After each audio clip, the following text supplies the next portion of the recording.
The forks had just been cleared. The remnants of a ridiculously expensive tiramisu sat on our plates. I thought the evening was finally over. I was wrong. My father stood up, tapping his wine glass with a knife. The soft chattering in the restaurant died down around us. He had that look on his face, the one that meant he was about to make a grand proclamation. I assumed it was another toast to my mother for their anniversary. "We have one more piece of wonderful news to celebrate tonight," he announced, his voice booming with false generosity. He wasn't looking at my mother. He was looking right at me. A new chapter for Chloe. I managed a weak, confused smile. My sister Chloe hadn't worked in 6 months after quitting her last job in a fit of drama. What new chapter could there be? My father's gaze hardened. It wasn't proud. It was predatory. Thanks to her sister, he continued, letting the words hang in the air, and her unique hobby. The word hobby was a slap in the face. He said it with a little sneer, as if my life's work was nothing more than collecting stamps.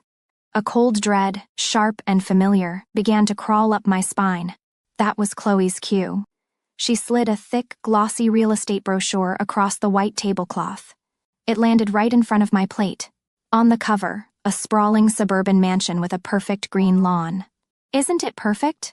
she whispered, her eyes shining with a greed I knew all too well.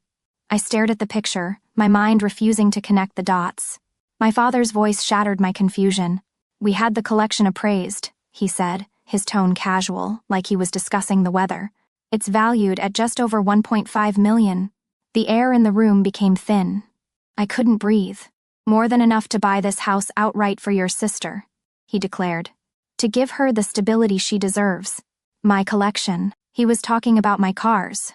10 irreplaceable works of art that I had hunted down, bled for, and rebuilt with my own 2 hands. Not a hobby. It was the foundation of my entire life, the physical proof of every 80-hour week I had ever worked. "You're selling my cars?" The words came out as a choked whisper. My mother's voice was sharp, cutting. "We are helping your sister," she corrected me. Her eyes narrowed. "It's what a family does. You have more than enough. It's selfish to keep it all locked away in some dusty garage." Selfish. The word landed like a punch to the gut. My eyes darted around the table. My aunts, my cousins, all of them were nodding, their faces a mixture of pity for Chloe and judgment for me. I was on trial, and the verdict had already been decided. In their eyes, I wasn't a daughter or a cousin. I was a walking bank account. My hand, hidden under the table, tightened around the heavy leather fob of my 1967 Ferrari. The cool metal was the only real thing in the room. They weren't just talking about selling cars. They were talking about erasing me. My father raised his glass again, a smug smile on his face. "So, it's decided. I'll call the auction house first thing Monday morning to start the paperwork." He looked at Chloe, who was already beaming. Then, the rest of my family erupted in a sickening round of applause. The sound echoed through the silent restaurant, a celebration of my own execution. The drive home was a silent, screaming blur. My father's final words echoed off the inside of my skull, playing on a loop. "It's decided. It's decided." As if my life, my work, my entire future was a motion to be passed at their family board meeting. My approval wasn't just unnecessary, it was irrelevant. It had always been this way. I remember being 20, my hands still stained with grease from rebuilding an engine. I showed my dad the business plan I'd written for my first restoration project. He'd barely glanced at it before patting me on the head. "It's a cute phase, honey," he'd said with a dismissive smile. "But you'll need a real job soon." My passion was a phase, a temporary little quirk. 2 years ago, when Chloe was fired for embezzling thousands of dollars on the company credit card, they didn't call it a phase. They called it a learning experience. They remortgaged their house to pay back the company and make it all go away. Her failures were always treated with more gravity than my successes. My life was a fortress I had built brick by brick. My career as an automotive designer funded my passion. That passion fueled my design work. It was a closed loop, a self-sustaining world of my own making, and they were trying to smash it open with a hammer. I walked into my apartment, and the quiet felt accusatory. On the counter, under a stack of mail, was the letter I'd been trying to ignore. A thick, cream-colored envelope with a law firm's letterhead. It was a formal notice from the owner of the private facility where I stored my cars. He was selling the building to developers. I had 30 days to vacate. That was 2 weeks ago. My stomach churned. I had less than 2 weeks left. Where do you move 10 priceless, delicate machines on such short notice? The logistics were a complete nightmare. Finding a new, secure, climate-controlled space would take months of planning, not days. As if on cue, my phone buzzed. The screen read, "Mr. Henderson, the garage owner." I answered, my heart pounding a heavy, sick rhythm against my ribs. His voice was strained, apologetic. "Kid, I'm so sorry. The developers, they're pushing up the timeline. They're taking possession of the property this Friday." I looked at the calendar on the wall. Today was Tuesday. You need to have everything cleared out in 72 hours. I leaned against the wall for support, my elbow crinkling the blueprints. For my competition entry that were spread across my dining table. This competition was supposed to be my ticket out, my path to independence. Now everything was collapsing at once. The family was coming for my cars from the front, and the developers were kicking them out from the back. 72 hours. I had 72 hours before my life's work was pushed out onto the street. Just in time for my family to auction it off. The next morning, I drove to my parents' house. My hands were shaking on the steering wheel, but for the first time in days, my resolve was like steel. I wasn't going to let this happen in the shadows. I was going to say no to their faces. I walked in without knocking. They were all in the living room, a perfect little tableau of entitlement. My father was reading the paper, my mother was arranging flowers, and Chloe was glowing in the light of her laptop screen. "I'm thinking walnut for the floors," she mused. Scrolling through a high-end furniture website, she was already spending the money. "My money." "Stop," I said. My voice was tight, a stranger in my own throat. 3 pairs of eyes snapped to me. The air in the pristine beige room crackled with tension. I took a breath and found my real voice. "I'm not selling the cars," I said, stronger this time. "They aren't for sale. The conversation is over." For a second, I thought it had worked. I had a ridiculous flicker of false hope that my simple, direct refusal would be enough. Then Chloe's face crumpled. It was the same look she'd perfected since childhood to get what she wanted. "But the house," she whined, tears welling up on command. "You're ruining my life." My mother's face hardened into a familiar mask of disappointment. Her voice was dangerously low, a venomous hiss. "You are being incredibly ungrateful." There it was, her favorite weapon.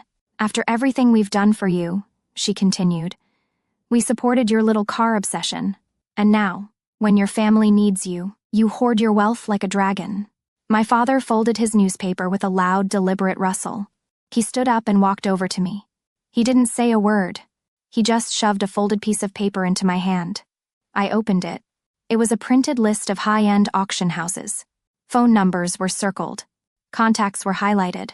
They hadn't just planned this. They had been working on it for weeks. "The appraiser is booked," he said, his voice flat and cold. "This is happening. Whether you cooperate or not."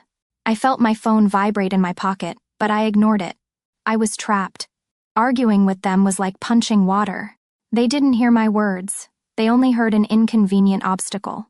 Defeated, I stumbled back out onto the porch, gasping for air that wasn't thick with their greed. My phone buzzed again. A call this time. "Mr. Henderson." I couldn't talk. I sent it to voicemail, my sense of isolation crushing me. A moment later, a new text came through. It was him. "Kid, I overheard your voicemail. You sound like you're in a real jam. I feel terrible about the short notice. I might know a guy who handles sensitive logistics. He moves art, private collections, stuff like that, quietly. Let me make a call." It was a tiny pinprick of light in a suffocating darkness. A seed of a plan I didn't even know I had. But before I could even reply, another text lit up my screen. It was my mother. The message was short, a blade twisting in my gut. "We've scheduled the appraiser to meet us at your garage tomorrow at noon. Don't be late." The next morning, my phone began to buzz on my nightstand. Then it buzzed again, and again. A relentless, angry vibration that signaled something was wrong. My inbox had exploded. There were dozens of new emails, all replies to a single thread. The original email was from my father. The subject line made my stomach clench. A family matter. I opened it, my blood turning to ice as I read. He had twisted everything. Every word was a calculated, manipulative lie designed to make me the villain. He wrote about my immense wealth and Chloe's heartbreaking struggle. He told them I valued material possessions over family. He painted a picture of me sitting on a dragon's hoard of luxury cars while my poor sister was practically homeless. He didn't mention my career. He didn't mention the years of 80-hour weeks or the financial risks I'd taken. He just presented me as a lottery winner who had suddenly decided not to share. Then I saw the replies. They were all addressed to Chloe and my parents. "Thinking of you, Chloe. Stay strong." From my aunt. "That's so tough. Family should always come first." From my uncle. "Some people forget where they came from." That one was from a cousin I'd grown up with. Not a single person asked for my side of the story. Not one person reached out to me. They had tried and convicted me in a court of family opinion, and my sentence was total isolation. My hands shaking, I sent a text to my favorite cousin, Sarah, the one I'd always trusted. "Did you see the email? It's not true. Please, call me." The 3 little dots appeared. She was typing. Then they vanished. The message status updated. Read. And then, nothing. Just a deafening, digital silence. I felt like I was suffocating. I couldn't stay in my apartment. I got in my car and just drove, ending up in the parking lot of a grocery store, the world outside my windshield feeling alien and hostile. They had successfully painted me as the monster in a story I never agreed to be in. And it was in that moment, staring at the silent screen of my phone, that something inside me snapped. The hurt turned into something cold. Something hard. They wanted a fight. Fine. But we weren't going to fight on their terms anymore. I wasn't trying to win their approval. I was just trying to get out. My phone buzzed one more time. A new number. An unknown contact. The text was short, professional. "Mr. H said you need a ghost move. 10 vehicles. High value. It's a big job. Short notice." My fingers flew across the screen. My decision already made. "Can you do it tonight?" A pause stretched for an eternity. My heart hammered against my ribs. Then the reply came back, short and stark. "It's possible, but it has to be tonight." Complete radio silence. Under the cover of darkness. "Are you in?" I stared at the black screen of my phone, the question hanging in the air. My fingers moved before my brain could catch up. "I'm in," I texted back. That night was the longest and shortest of my life. At exactly 1 a.m., the first transporter arrived. It was a massive, unmarked black truck, a void on wheels that moved with an unnatural silence. 9 more followed, lining up like a procession of ghosts in the industrial park. A calm man named Marcus, the logistics expert, directed the operation with quiet, military precision. His crew moved like shadows, their faces grim and focused. This wasn't just a job for them. It was an extraction. A few minutes later, Mr. Henderson's old pickup truck rattled into the lot. He got out holding a large thermos. "Figured you could use this," he said, his eyes kind. He didn't ask a single question. "And a hand." For the next 4 hours, we worked in the dim, cold light of the garage. I stood by as they winched each one of my cars into the dark belly of a transporter. The Shelby Cobra, the Aston Martin DB5, the Lamborghini Miura. I ran my hand over their familiar curves one last time in this place. My entire history, being packed into boxes. While the crew worked, I went to clear out the small dusty office I kept at the back. I was stuffing old invoices and maintenance logs into a cardboard box when my fingers brushed against a small leather-bound book I hadn't seen in years. A ledger. Curiosity got the better of me. I blew the dust off the cover and opened it. And there it was, a page dated 7 years ago. An entry logged in my own handwriting, a personal loan made out to my father. $150,000. The memory hit me like a physical blow. He'd been on the verge of bankruptcy. His contracting business was about to go under. I'd just signed my first major design contract, and I gave him everything I had. He'd promised to pay me back in 2 years. Instead, a few months later at a family barbecue, he'd laughed it off. He'd clapped me on the back and loudly announced how generous his successful daughter was for giving him such a wonderful gift. I was 24, too young and too intimidated to correct him in front of everyone. But it wasn't a gift. It was a loan. And at the bottom of the page, in black and white, was the undeniable proof. The terms, the date, and his familiar sprawling signature. He hadn't forgotten. He had rewritten history. A cold, clear anger settled in my chest. He had taken from me when he was in need, then had the audacity to shame me for not giving more. My phone buzzed, pulling me from the past. It was an email. My heart leaped. It was from the design competition committee. Congratulations. Your design has been selected as one of 3 finalists. The final presentation and winner announcement will be tomorrow at the North American Auto Show. The Auto Show. The Convention Center. It was just a few miles from here. I carefully placed the little black ledger into my bag. The plan in my head began to shift, to sharpen. This wasn't just about escape anymore. The last transporter door hissed shut, sealing my cars in darkness. The garage was finally empty, echoing and clean.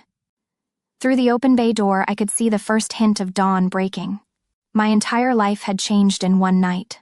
My phone buzzed again, this time with a text. My blood ran cold. It was the appraiser. Good morning, running about 15 minutes early. See you at the garage soon. I took a steadying breath and sent 2 texts. The first was to the appraiser. Change of plans. The viewing is canceled. The second was to my mother. It was simple. A perfectly crafted piece of bait. Meet me at the garage at noon. I'll have the keys for you. They arrived 5 minutes late. A power move. My father, my mother, and Chloe piled out of their car, their faces radiating smug victory. The appraiser, a man I'd never met, trailed behind them, looking confused but willing to follow. They thought they were walking into a surrender. They were walking into a tomb. The moment they stepped over the threshold, their triumphant smiles vanished. The garage was a concrete cathedral of emptiness. Their footsteps echoed in the profound silence, each one a small, lonely sound in the cavernous space. The air, once filled with the scent of leather and oil, now tasted only of dust and finality. The faint, dark stains on the floor were the only ghosts of what had been there. My mother was the first to speak, her voice a sharp, panicked gasp. What is this? Where are the cars?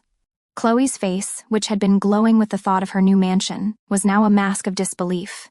Is this a joke? She stammered, looking around wildly. Where is everything? I stood in the center of the vast empty room, my voice steady and clear. It didn't even tremble. No joke, I said. The collection has been relocated. It is no longer your concern. My father's face turned a shade of purple I had never seen before. The rage finally broke through his smug facade. You selfish girl. He boomed, his voice bouncing off the bare concrete walls, amplifying his fury. You would do this to your own sister? After everything I have given you? I let his words echo and die in the silence before I responded. I didn't raise my voice. I didn't have to. Let's talk about what you've been given, I said calmly. I reached into my bag and pulled out the small black leather ledger. It looked insignificant in the huge space, but I held it like it was a weapon. Because it was. Remember this? I asked, holding it up. $150,000. 7 years ago. A loan, not a gift. I opened the book to the page I had marked and held it out for him to see. His signature was at the bottom, clear as day. He froze. Utterly and completely. The color drained from his face, leaving it a pasty, sickly gray. The appraiser, sensing the shift in the air, began to slowly back away. Towards the door, wanting no part of the explosion he knew was coming. My mother stared at the book, then at my father's ashen face, and for the first time, I saw comprehension dawn in her eyes. Chloe just looked lost, unable to follow the new script. As the silence stretched, thick and suffocating, a sleek black town car purred to a stop at the open garage bay. A woman in an impeccably tailored suit stepped out, her presence radiating authority. She was followed by Mr. Henderson, who gave me a small, encouraging nod. She strode towards me, her hand extended. An incredible design, she said, her voice crisp and powerful. Truly visionary. The board was unanimous. Congratulations on winning the grand prize. She was the head of the competition jury. Mr. Henderson had called her. He'd told her where she could find me. My father stared, speechless, his mouth hanging open. My mother looked like she'd been physically struck. The woman then turned to Mr. Henderson. And you said you were interested in being a primary investor in her new firm? Mr. Henderson beamed, standing a little taller. Absolutely, he said, his voice full of pride. I know talent and character when I see it. He looked directly at my family when he said the word character. My father, his voice now a hoarse, broken whisper, could only manage 3 words. What have you done? I looked at the empty spaces on the floor where my history used to be. Then I looked at the powerful woman beside me, the symbol of my future. I made room, I said. 3 months later, I wasn't signing over a car title. I was signing a lease. The ink was still drying on the glass door of my new design firm, Aria Automotive. The prize money from the competition, combined with a significant investment from a group led by Mr. Henderson, had made a clean slate possible. It was a bright, airy space with white walls and a future that was all mine to write. My cars were safe. They were housed in a new, state-of-the-art private facility, a place even my father couldn't find. I visited them not as a hoarder guarding her treasure, but as a curator, visiting the collection that was now funding my biggest dream. I haven't spoken to my parents or sisters since that day in the empty garage. I heard through the family grapevine that my father is sullen and bitter. My mother, apparently, just tells people I'm going through a phase. Maybe I am. A phase of self-respect. Tonight, there was no fancy restaurant, no judgment hanging in the air. It was pizza and beer on folding chairs in the middle of the empty studio space. Mr. Henderson was there, along with the 2 young, brilliant designers I'd just hired. We were celebrating our first major contract. The laughter was real. This felt more like family than any anniversary dinner ever had. In the middle of a story, my phone buzzed on the makeshift table. It was a message from a number I no longer had saved, but I knew who it was from, Chloe. It was a picture of a cramped, dingy apartment. Peeling linoleum floors. A sad little window looking out onto a brick wall. The text underneath read, "Here's my new place. I hope you and your stupid cars are happy." I looked at the picture. I felt a brief, fleeting pang of sadness, not for her, but for the sister I wished I'd had. But I felt no guilt. None at all. Quietly, I turned my phone over, screen down on the table. A hollow echo from a world I no longer lived in. Mr. Henderson saw the gesture and raised his bottle. "To new beginnings," he said, his eyes crinkling at the corners. I smiled, a real, genuine smile, and clinked my bottle against his. To new beginnings. Sometimes the family you're born into isn't the one that helps you grow. Has anyone else had to make a tough choice to protect their passion? Let me know in the comments.